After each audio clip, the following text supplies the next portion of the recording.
ওরে রিয়ার মা, লোকজন গুলো কোন জায়গাত গেল? বাড়ি কেউ নাই।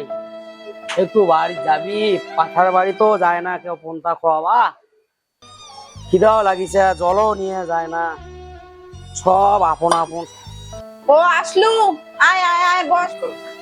হেরে আসলু, শরীরটা ক্লান্ত হয়ে গেল। সারাদিন মাঠত পরিশ্রম করি যাচ্ছ, এক বেটা তো বাইরে পড়ি আছে, পয়সা করি দেওয়ার নাম নাই।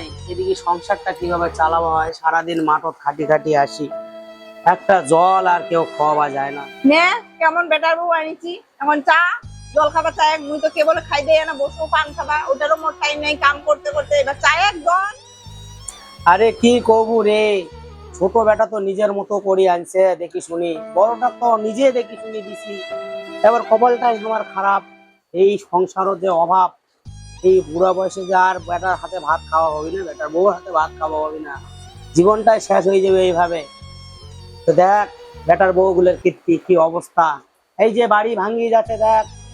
এই গরিব মানুষের বাড়ি সরকারে দিচ্ছা, আর টাকা পয়সা নাই, বাড়ির থেকে দিতে দিতে লাস্টে কুকুরি কোনা থাকবো আছে, খেয়া কোনা থাকবো তার নাই চিন্তা, মাথাটা কাজ করে না।